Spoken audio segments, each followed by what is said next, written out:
નમસ્કાર, આપ જોઈ રહ્યા છો સીએનસી ગુજરાત. અબડાસા ગુજરાત પ્રદેશ કોંગ્રેસના પ્રમુખ શક્તિસિંહ ગોહિલ કચ્છના વાવાઝોડા અસરગ્રસ્ત વિસ્તારની મુલાકાત લીધી, જેમાં અબડાસા તાલુકાના અસરગ્રસ્ત ગામોની મુલાકાત લીધી હતી. જેમાં પોઠારા માનપુરા ખાતે જંગી વિસ્તારમાં ભરાયેલ પાણીની પરિસ્થિતિ, જેની રજૂઆત ઇકબાલભાઈ મંગરાએ કરી હતી. માનપુરા વિસ્તારમાં પૂર સંરક્ષણ દિવાલની રજૂઆત કરવામાં આવી હતી. વિપક્ષ નેતા દાદાભાઈ જત રોડ રસ્તા અને કેનાલની રજૂઆત કરાઈ હતી. અબડાસા કોંગ્રેસ મહામંત્રી શ્રી જાંબા સોડાને તીરા નદી અને લાખણીયા નદીના પૂરની લેખિત રજૂઆત કરવામાં આવી હતી.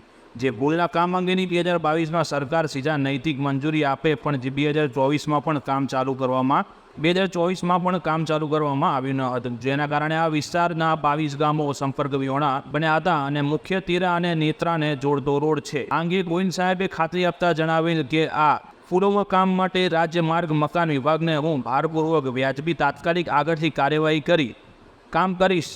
સાયરા સરપંચ શ્રી આસમભાઈએ સર્વે અંગે રજૂઆત કરી, તેમજ અલીભાઈ ઘેર પણ ગરડા વિસ્તારમાં પાક અને પશુ મરણ અંગે રજૂઆત કરવામાં આવી હતી. ત્યારબાદ શક્તિસિંહ ગોહિલ સાહેબે વાકુ ગામમાં આગેવાનોને મળ્યા હતા, તેમજ લાલા ગામમાં મોટી સંખ્યાના આગેવાનો ઉપસ્થિત રહી સફાઈ અને પાણી ભરાઈ ગયેલ અને ખેતીમાં થયેલ નુકસાન અંગે પણ રજૂઆત કરવામાં આવી હતી. તેમજ જખો ગામે અલીભાઈ કારજા, ઈસા ઘેર, અબ્દુલ પીરજાદા, મંગુ વાઘેરાએ જખો ગામના પાણી ભરેલા અને સફાઈ તેમજ મકાન અંગે રજૂઆત કરવામાં આવી હતી.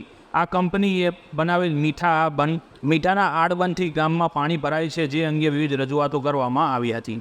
આ કાર્યક્રમમાં કોંગ્રેસના કાર્યકરો તથા અસરગ્રસ્તો હાજર રહ્યા હતા, જેમાં ઇકબાલભાઈ મંગરા, અરજીતસિંહ જાડેજા, સૈયદ તકીસા બાવા, જાંબા સોડા, દાદાભાઈ જત, મંજીભાઈ મહેશ્વરી, આદમ લોદરા, અલાના કોલી, ઉમર જત, અબુ ઇંગોરા, સોકત સુમરા, જાફર ગજર, હાજી મામદ ઇંગોરા, ઇસ્માઇલ ઇંગોરા, સૈયદ અશરફ શાહ સહિતના કોંગ્રેસના કાર્યકર્તાઓ ઉપસ્થિત રહ્યા હતા.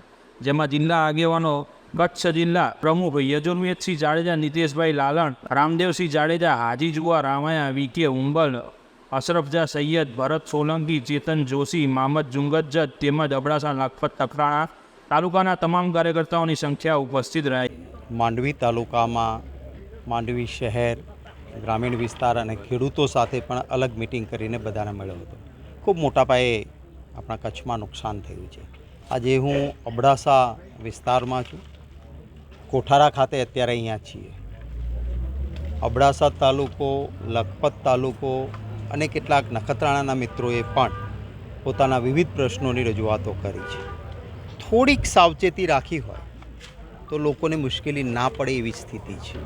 જેમ કે કોઠારામાં અગાઉ કલેક્ટરશ્રી અહીંયા આવીને ખાતરી આપીને ગયા હતા કે જે તળાવમાંથી પાણી નીકળ્યા પછી ઓગનમાં જવું જોઈએ અને બહાર જાય છે પાણી, એ પાણીના રસ્તા ઉપર મોટું નાળું બનાવે, બ્લોક બનાવીને, તો પાણીનો રસ્તો થઈ જાય તો કોઠારામાં લોકોને મુશ્કેલી ના પડે. એ જ રીતે એ જ પાણી પાછું આગળ અહીંયા રોડ ઉપર આવે છે. જ્યાં આગળ પણ એની વ્યવસ્થા પાણીના નિકાલની થવી જોઈએ, કોઈ મોટી વાત નથી. જો આટલું કામ તંત્રએ કરી કાઢ્યું હોય તો લોકોને અહીંયા ગળા સુધીના પાણીમાં હેરાન ન થવું પડ્યું હોત.